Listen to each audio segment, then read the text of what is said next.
Welcome to Thriver TV, the place to break free from narcissistic abuse with quantum tools and understandings. I'm really looking forward to today's Thriver TV show, and what I think is so great about our Thriver community is that we're getting empowered, and I'm really excited to say that now Thriver TV has 50,000 subscribers, so thank you everybody out there for supporting the Thriver mission as passionately as you do. And I love that we bring the awareness back to ourselves to change the only person that we have the power to change, which is ourselves. And so many people within this community are thriving because they're releasing their trauma in order to make the space to get well. And that's truly the foundation of the Thriver path. It's fabulous. So many people are connecting to it.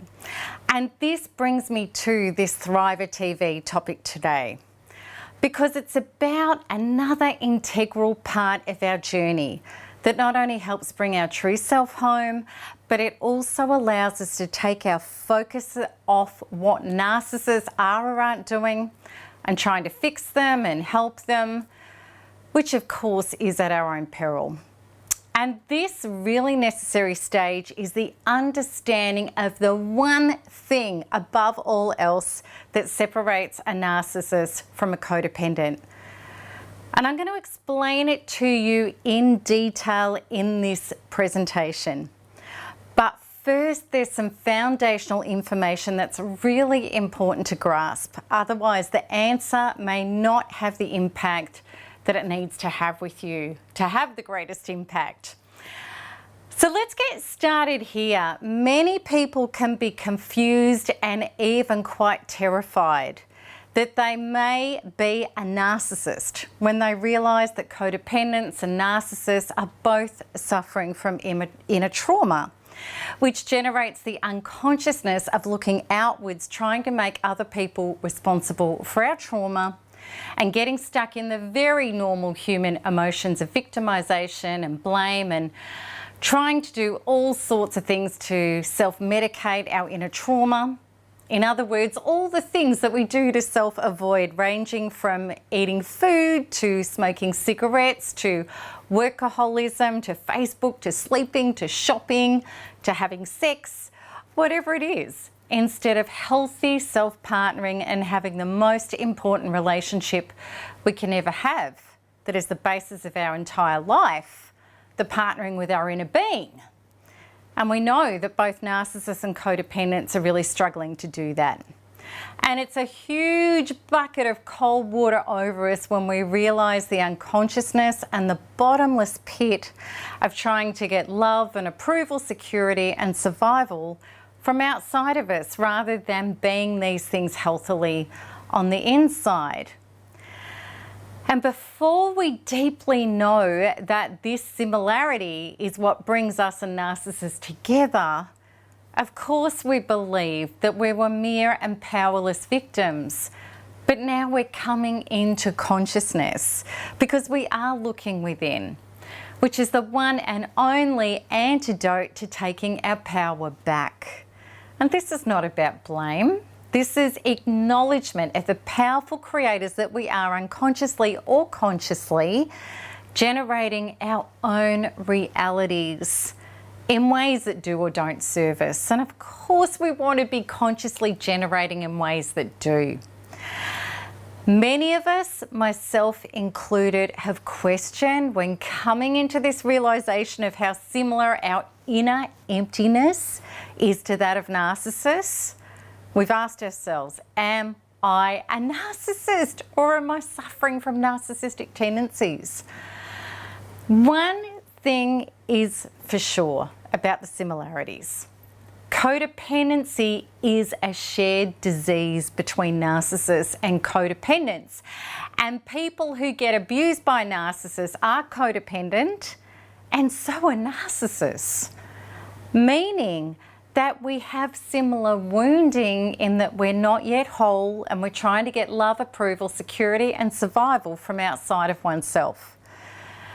Narcissists do this by garnishing narcissistic supply, getting people hooked into them with manipulative tactics to hand over attention, significance, and resources. All stuff that feeds their ego and allows the inside, which is stunted and traumatized, to be numbed out by the appeasing of the ego. Codependents people please. They give other people what they think is required to be accepted and loved, to also achieve the self-medicating of how the codependent truly feels about themselves on the inside. This similarity, seeking self from the outside, creates the union made in hell, the bonding through wounds. The two sides of the same coin. One taking because of inner emptiness and one giving because of inner emptiness.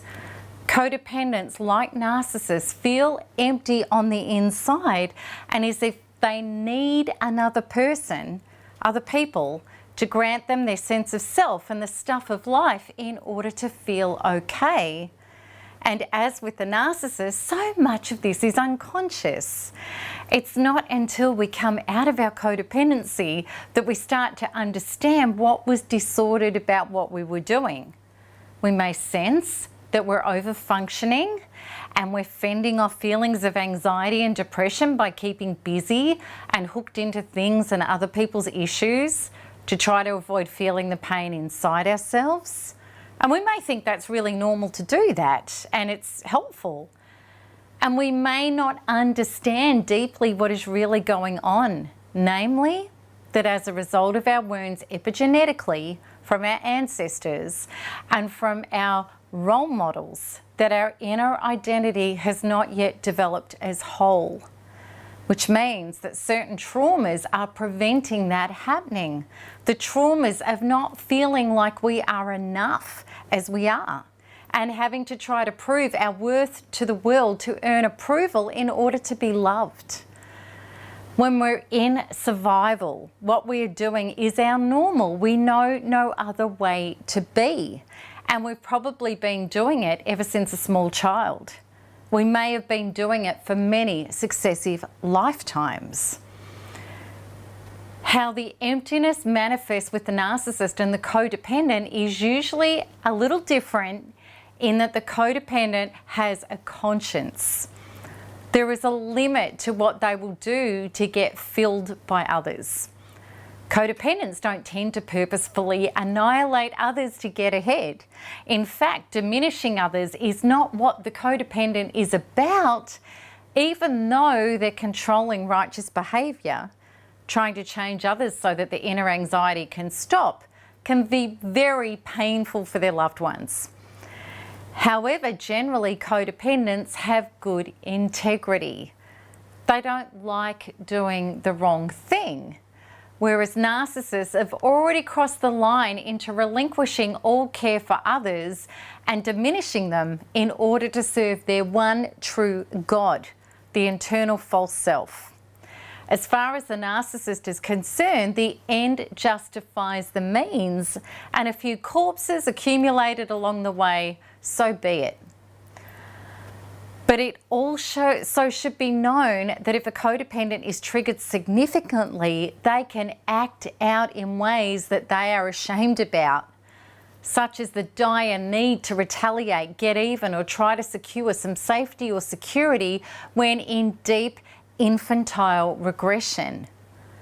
We are all capable of this when unconscious and not self-partnered and looking to the outside of ourselves rather than being a whole source to ourselves, who can pull away from unhealthy people and situations, self-soothe and take care of our own needs.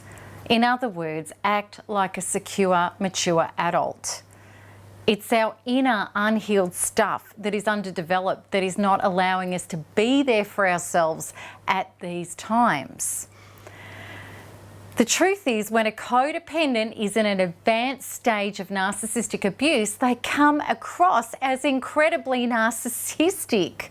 And that's because accumulated trauma is so great And because narcissists are very clever at creating the false self veneer, and it can easily appear as if he or she is the one being abused by us, the codependent.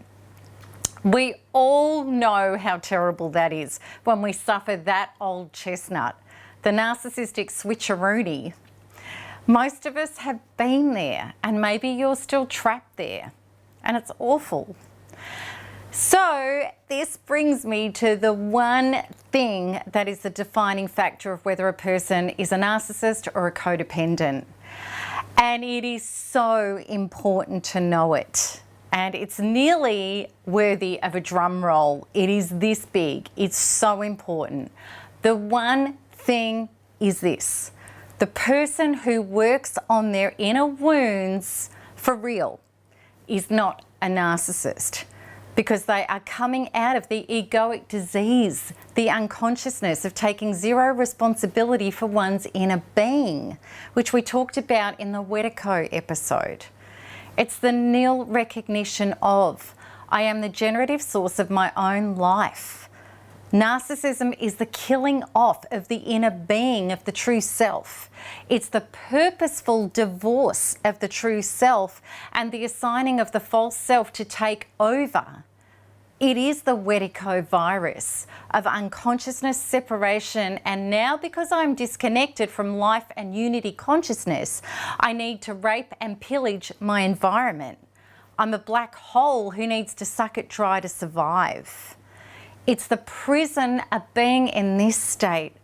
The world owes me to feed this insatiable monster inside me that controls me, that can never create or hold its own good feelings. Because the only entity that could, my true self, is buried and to all extent purposes dead under piles of trauma. And I'm leaving him or her there. I'm never going to that inner true self to revive it. I've sold my soul to Wetico. Codependents who are on the path to heal don't play that game. They want to be real. We want to be authentic for ourselves and those that we love. We want to add to all of life instead of subtract from it. And codependents feel a deep call in their heart to not only emerge as healed themselves, but to inspire others to heal also. They believe in a better world, a world of unity consciousness, people emerging out of the Wetico trance and connecting to health and healing and love. Codependents are angels. They are here to do angel work. They are here to birth heaven on earth. And they have had an incredible induction to their mission, the most powerful one possible. They get to dance with darkness. They were taken into the bowels of hell by narcissists, and as a result, they discovered the only way out of that terrible abyss was to heal their inner wounds, to let go of the darkness from within and bring in the light to those parts of themselves. They then discovered that the wholeness and the love that they were seeking outside of themselves was within them all along, flowing through them as them, buried under the trauma that they are now shifting out to let the light and that flow in. And once that happens, they start receiving who they are: true love, approval, security, and abundance in surplus. So within, so without. And their true self and their true life activates and begins. So the answer, what is the one thing that separates codependents and narcissists? It's this: codependents will work on their inner being. We will turn inwards to love and heal ourselves back to wholeness. And truly, as far as I am concerned, any narcissist who made it their life mission to work on themselves inside for themselves and went without narcissistic supply to do the real inner work would not be a narcissist. And any codependent who turns inwards to meet their wounds with love dissolves their ego, that is causing and generating their fear, pain, and separation. For anyone who's been stuck in unconsciousness and false beliefs and inner trauma, it truly is no less than a complete death rebirth experience. It's the death of defenses and ego and the birth of authenticity, radiance, and true self. So I hope that that has answered that question for you, and I'd love you to come over to the blog and have a conversation with me there, where I answer all of your comments and your questions that I can. And that's at blog.melanietoniaevans.com.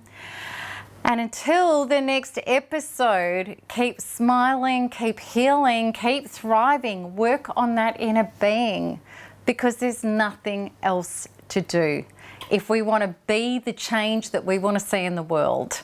So that's it from me. Lots of love. Bye-bye.